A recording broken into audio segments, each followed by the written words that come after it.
Bismillahirrahmanirrahim. Assalamualaikum warahmatullahi wabarakatuh. Alhamdulillah, hamdan katsiran tayyiban mubarakan fi, wassalatu wassalamu ala nabiyyina Muhammadin sallallahu alaihi wasallam wa ala ahlihi wa sahbihi wa man tabi'ahum bi ihsan illa yaumil qiyamah. Amma ba'du. Anak-anakku semuanya, apa kabar kalian semua hari ini? Semoga kalian dalam keadaan baik, sehat walafiat, dan tetap semangat. Pertemuan kita kali ini akan melanjutkan pembelajaran tentang seni budaya dan prakarya, yang mana ini diambil ada di tema 8 subtema 3. Dan ini sudah Ustadz sampaikan kemarin juga. Jadi pertemuan kali ini menguatkan apa yang kemarin Ustadz sampaikan, menambahkan dan mengulangi kembali, ya. Semoga dengan ini kalian bisa lebih paham lagi tentang apa. Baik, disimak ya dengan sabar dan tetap memperhatikan dengan seksama, konsentrasi.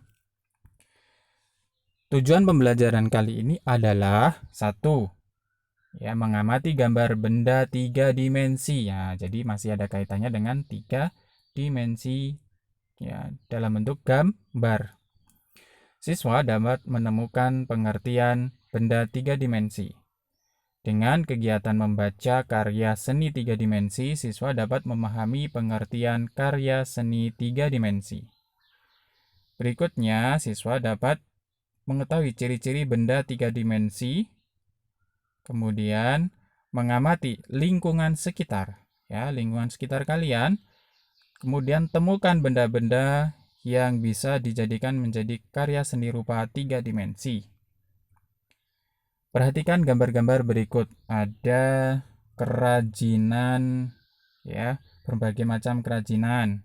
Ada gambar mobil. Ada gambar, ini kalian bisa lihat sendiri ya. Kemudian ada gambar gerabah, Nah, gambar foto-foto tadi adalah karya seni rupa 2 dimensi, yang bentuknya gambar itu karya seni rupa 2 dimensi. Karya seni rupa 2 dimensi merupakan karya seni rupa yang memiliki ukuran panjang dan lebar. Objek gambar adalah benda-benda 3 dimensi. Nah, objeknya yaitu ini semuanya nih gambar-gambar ya. Kemudian objeknya atau benda-bendanya ini 3 dimensi, memiliki panjang, lebar, dan ketebalan atau tinggi gitu ya. Ini guci dan sebagainya.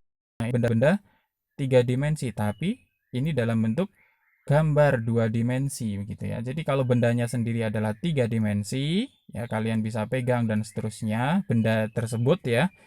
Mobil misalkan, kalian bisa pegang mobil tersebut kalau ada di depan kalian, mobilnya ya. Kemudian kalau ini gambarnya adalah gambar 2 dimensi, Gambar ini hanya memiliki panjang dan lebar saja tadi, ukuran panjang dan lebar saja.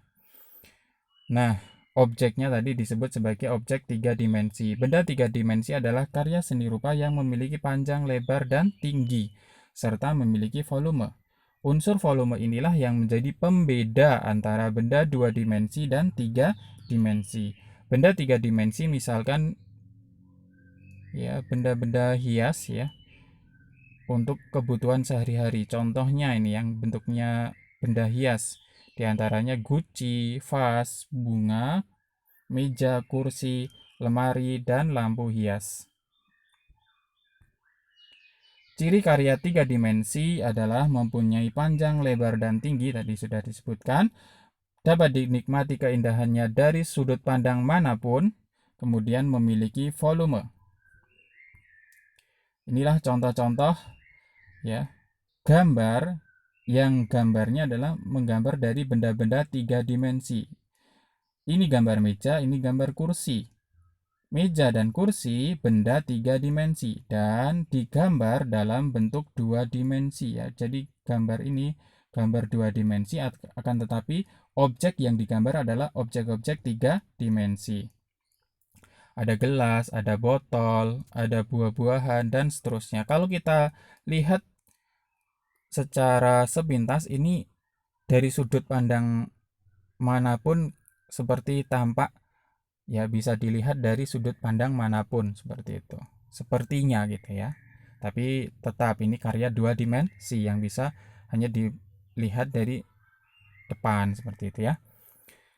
Tidak dari segala arah. Nah, tapi kalian bisa gambarkan benda-benda 3 dimensi ini seperti halnya kita melihat dari segala arah seperti itu.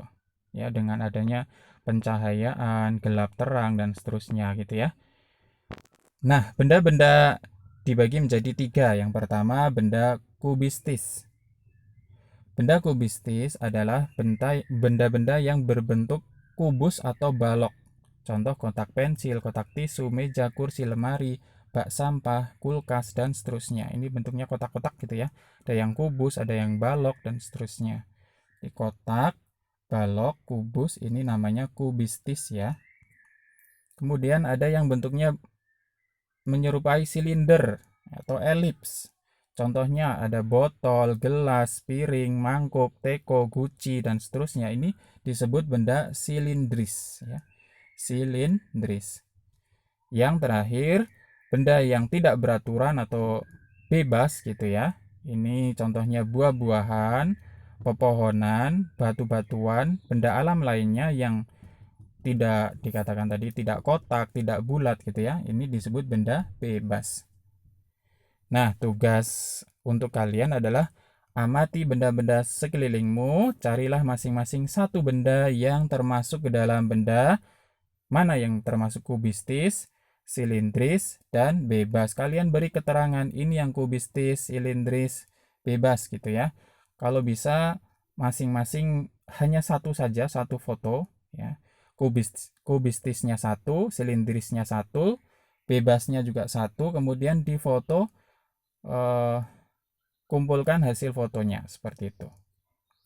Insya Allah kalian bisa mengerjakan tugas ini dengan tidak sulit gitu ya. Insya Allah kalau masih kurang paham bisa bertanya kepada Ustadz. Kemudian dari seni karya seni rupa 3 dimensi, menggambar bentuk 3 dimensi ini memperhatikan beberapa prinsip dalam menggambar bentuk. Nah, pada pertemuan berikutnya prinsip-prinsip tersebut insya Allah akan Ustadz jelaskan. Ada 5 prinsip ini: model, proporsi, komposisi, perspektif, gelap terang. Ini pernah disampaikan di semester 1 ya, tidak masalah, kita ulang kembali di pertemuan berikutnya insya Allah. Berikutnya, teknik menggambar ada 5 teknik. Ada arsir, sapuan basah, dusel, gosok, blok, pointillis. Nah, ini keterangannya perhatikan. Di sini teknik arsir adalah dibuat dengan cara menorehkan pensil spidol ya dengan posisi miring begitu. Kemudian ya arsir ya, insya Allah kalian paham ya, di arsir gitu ya. Kemudian hasil torehan berupa garis-garis berulang yang menimbulkan kesan gelap maupun terang, gradasi atau kesan dimensi ya. Seperti ini yang penting sekali untuk menggambar 3 dimensi ya. Ini seperti halnya kita melihat buah tersebut di depan mata dan bisa kita pegang gitu ya. Nah, inilah teknik arsir. Kemudian ada juga teknik sapuan basah atau teknik basah, menggunakan bahan dengan campuran air, bentuknya seperti ini. Teknik dusel atau gosok, teknik menggambar dengan cara menggosok. Jadi kalian siap, misalkan mirip-mirip katempet gitu ya misalkan.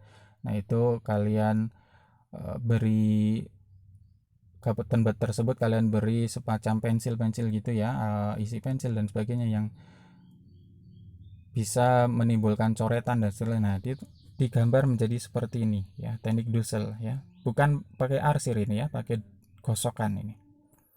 Kemudian ada teknik blok. Teknik blok ini menutup objek gambar objek gambar dengan menggunakan satu warna. Nah, seperti ini, seperti ini, seperti ini, gitu ya. Ada yang disebut siluet positif, siluet negatif, dan siluet campuran. Nah, ini siluet itu adalah teknik blok gitu ya. Membuat blok seperti ini. Ya, ini bentuk teknik blok seperti ini. Kemudian ada teknik pointillis. Nah, teknik pointillis di sini adalah teknik menggambar atau melukis menggunakan titik-titik. Titik-titik tersebut hingga membentuk objek. Ini bentuk titik-titiknya gitu ya. Ya, ini contoh gambar pointillis. Point itu sendiri adalah titik gitu ya. Titik-titik-titik gitu. Berulang-ulang. Seperti itu. Kemudian kesimpulannya, menggambar bentuk dapat dilakukan melalui dua cara, secara langsung maupun tidak langsung. Kemudian alat yang kita gunakan untuk menggambar dibedakan menurut medianya, yaitu media kering maupun media basah. Tadi ada menggunakan media basah ya, yang seperti ini. Ini teknik basah. Kemudian teknik yang biasa digunakan adalah, tadi sudah dijelaskan, ada arsir, sapuan basah, dusel atau gosok, siluet atau blok, ya, pointillis atau dengan titik-titik. Ya, demikianlah untuk pertemuan kali ini. Ustaz cukupkan, kita tutup bersama dengan doa kafaratul majelis. Subhanakallahumma wa bihamdika asyhadu an la ilaha illa anta astaghfiruka wa atubu ilaik. Assalamualaikum warahmatullahi wabarakatuh.